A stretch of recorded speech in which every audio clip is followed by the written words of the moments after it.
Hey everybody, it's Melanie coming to you from the Outer Banks, North Carolina. Welcome to my kitchen. Welcome to the mandala. These are flowers from the farmer's market today. Woo. We had a wonderful day. We sold out in an hour and 45 minutes. Actually, it was like an hour and 35 minutes because I was 10 minutes late because I was running on mail time. I inherited that from my grandpa Harry. Anywho, I wanted to get on here today and talk to you guys about bonus holes and what I think about bonus holes. And I know this is like a really strange topic to talk about and get into, but there's a lot of anger and a lot of hate flying around about using the term bonus hole. And honestly, I think in my career as a labor and delivery nurse for all those years, I think we referred to it, or like nether regions, as a bonus hole because like how cool is it that this part of our body that doesn't exist on a man, that is really special and unique to women only, of course it's like a huge bonus because we are able to create things and we're able to grow things and birth new things and all of the awesomeness that comes with having a bonus hole. And so instead of getting like angry and frustrated about it, I embrace it for what it is. It's a part of my body that not everybody gets to have. There are some women that aren't born with their bonus hole. They're born with, what's it called? I can't even remember. Let me think on it for a second. Give me just 1 second. I want to say it's androgynous parts where like it's not male or female.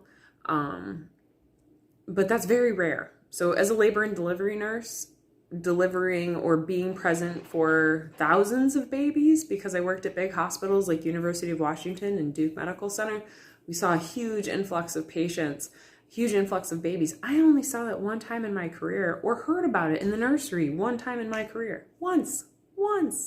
Actually, no, that's not true. There were 2 in Seattle. But those are high-risk hospitals. They're going to attract those types of babies to them. And so that's not a common practice. So to have a vagina, to have that lady part, to be able to do the things that we do, I do find like it's a huge bonus. I am woman and I don't need to roar anymore, I guess. I just speak the truth. All of the stuff going on where women are getting so fired up because they're offended that someone's trying to steal their title, they can pretend and try to steal the title of woman all they want, but they will never be one. They will never be one. Why? Because God created us in his image. And for this lifetime, he created a woman. And for your lifetime, if you're female, he created you as a woman. There was a time in my life, after awakening spiritually especially, that I did not identify as a woman. I did not want to be a woman. I wanted to be a masculine energy because then I wouldn't have to like sit in this whole comfort, love, caring, nurturing, vibrational frequency. I could go out and do action things and be and productive, which women are very productive, but it's just in a different way. And you don't see it the same way that you see the masculine energy of productivity, which some women do have, where they're out there in the workforce and getting it and being the the CEO of companies. Yes, there's women with masculine traits like that, but I really like didn't want to do this motherly role at all. I had no interest in it whatsoever. Yet I eventually realized that I was put here by God for a reason to do the tasks and responsibilities that I had in this image that he created me as. He created me as like really sick, unhealthy, 220 pounds deal a long time ago. And I had lessons to learn in that image of his. I don't, or hers, I don't know if God's a man or a woman, and I don't think it matters, but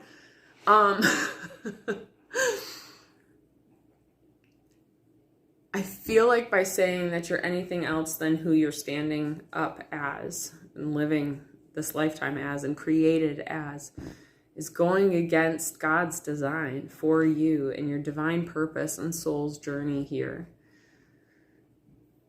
I feel like when you are trying to identify as something that you clearly are not, you are running from a part of yourself. And I know that that's really hard for some people to embrace, and that might offend a lot of people. But having experienced that, and not just as an adult in this awakening journey, but as a kid, like, there were times I didn't want to be a girl, and I dressed as a boy, and I was a tomboy, and I even like would tuck my hair up. I had long hair like this, and I would tuck it up in my baseball cap and pull it down, and I'd play ultimate frisbee, and I'd hang out and like water ski and snowboard and do all of these things that mostly back then boys did, because I didn't want to be in this feminine body. I kept being a woman back then because there wasn't any other choice, and had I had the conditioning and the programming that's happening now, I don't know if I'd be the woman that I am today, and I could be physically scarred for life because of what's been going on.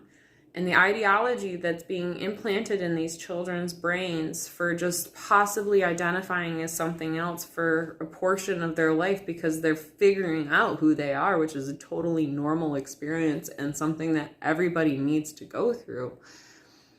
Because of the programming that's being thrown and forced down their throats and what they're told, because they're kids, like, God doesn't make mistakes. God does everything the way that it's meant to be done in his image or her image, whatever you believe or whatever I believe, whatever.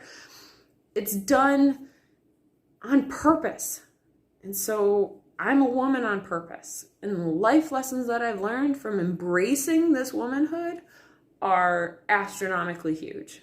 And I would not be the soul that I am today had I not embraced those lessons that came with this womanhood and with this awesome body that I was gifted. Like, holy crap. But I also worked for it. Like, it's hard work to get to this point of not caving into things and all that jazz. Like, it in exercise, but that's not hard. Like, it's fun now because I feel good. But the detox process, all that was really hard. So I have to show you guys when we're all done here. We shampooed the carpet. We shampoo it like every other week.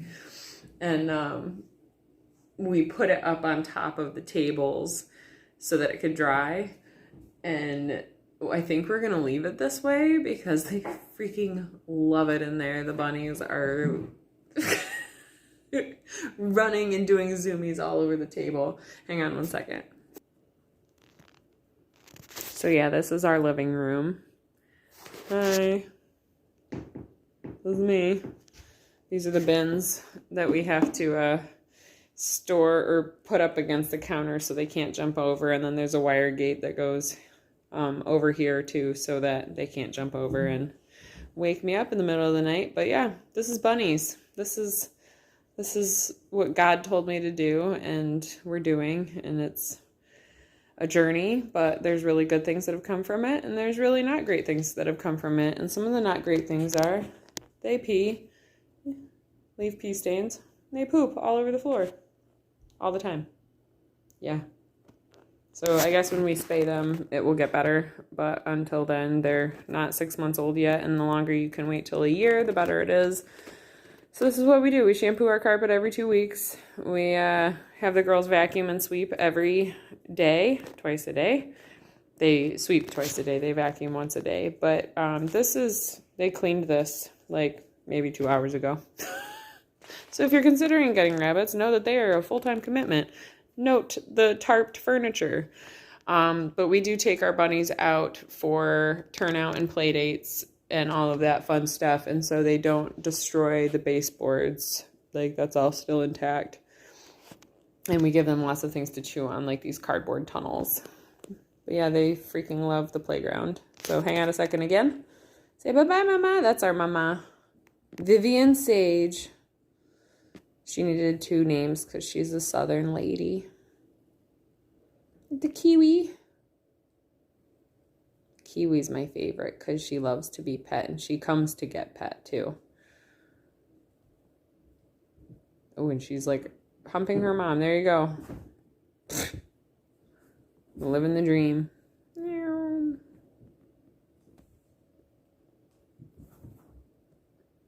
That's Atlantis. Doing bunny zoomies. Oh, and when Chuck got neutered, we gave him that little teddy bear, and now he like carries it around and goes and lays next to it sometimes because he had to be locked up for a week and it was his only friend. It's pretty sad, right? Yeah. And then we got a kiwi seed. Got some zip ties. Do what you can, right? So with all that said, my friends, embrace your bonus hole. Be grateful for your bonus hole. I'm grateful for my bonus hole. And fun fact, being a labor and delivery nurse, I've had this hand in probably hundreds, if not 1,000 bonus holes. This hand right here. Because you have to check the cervix. And so like, I have to like, this is really terrible, but like, nope, I'm not going to do it. You check the cervix and you go in and you twist and figure it out and measure. And so then there's these, there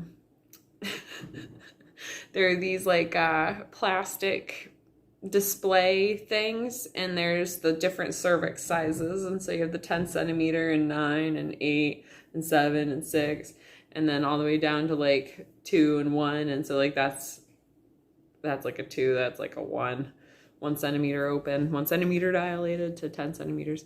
And so then you can come out and be like, oh, it's a 10. She's fully complete. She's pushing, blah, blah, blah. So yeah, I've experienced all the bonus holes and they're pretty spectacular. Did you know that the bonus hole, the vagina, as our daughter Lily used to say, she thought it was like Virginia.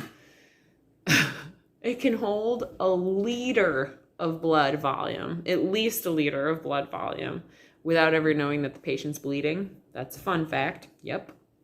And I had that experience when my patient called me into a room and asked for a Coca-Cola and then said, oh, by the way, I'm bleeding a little. And I looked down and it was like all over the floor in the bed.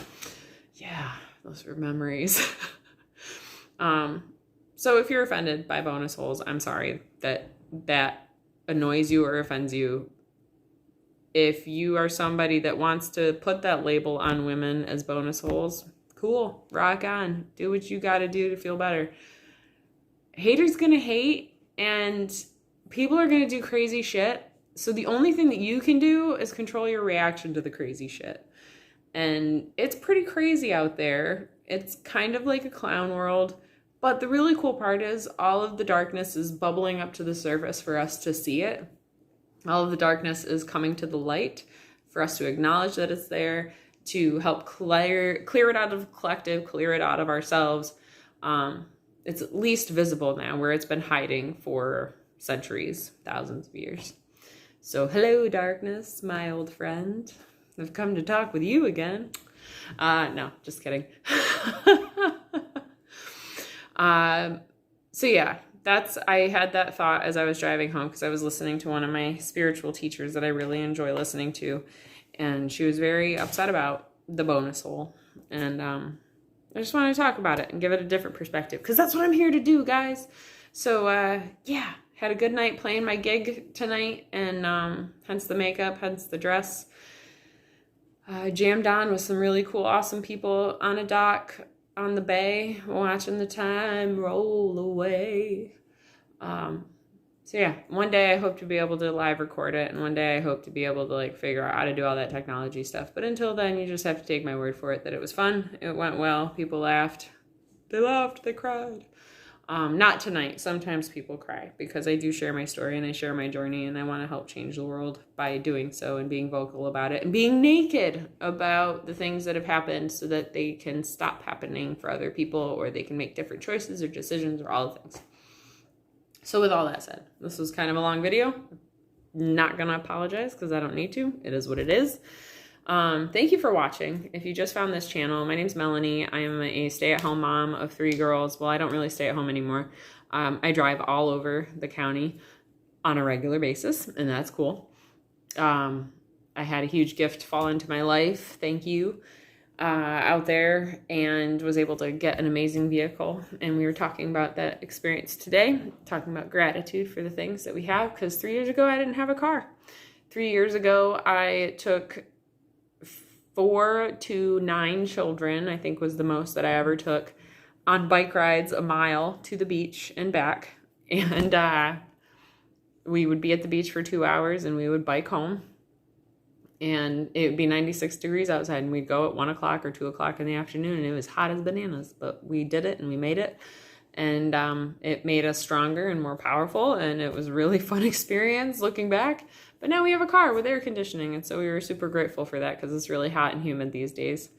Thank you for all the prayers for Lucky. He's my horse. He's struggling a little bit with breathing and all of that stuff again, but it's because the herbs that we had ran out because they didn't have them in stock at the place.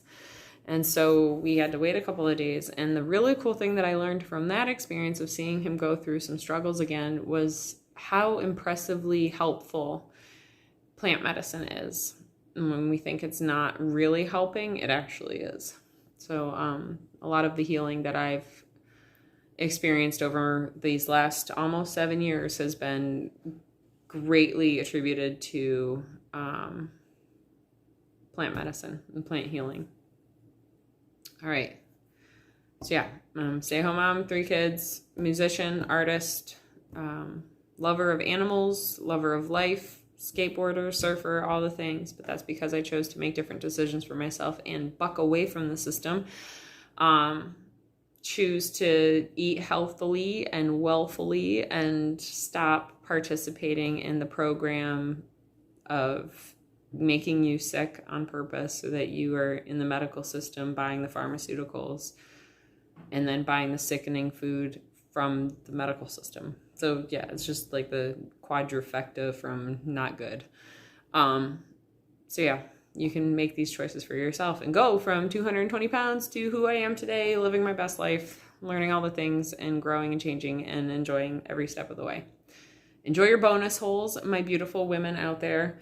I will enjoy my bonus hole, and we can all enjoy bonus holes together, and embrace who you are as a human, embrace what God has given you, and be grateful for who you are and that you're here today exactly as you are. Because we need to learn to love ourselves. We got to love exactly who we are and what we were put here to. Well, of course, the video cut out there because I keep blabbing and it's telling me to stop. So here we go. If you enjoyed what you saw today, please like and subscribe and share and comment and do all the things so that we can get these messages out to other people to help inspire others to grow and change and do a different journey than what they've been programmed to believe is reality and break free from those chains, kind of like the Matrix. So I want to wish you all so much peace, so much love, so much namaste. I'm so grateful to be on this journey with you. I'm so grateful to be doing what I'm doing. I'm so grateful to be here because of you guys inspiring me and encouraging me to stay here and be here and talk and speak, because without you, I wouldn't have kept doing this. Let's make this channel grow. Let's bring in new friends to the mandala journey. And with all of that said, I am out of here going to bed because it is time. All right, hasta la pasta, my friends.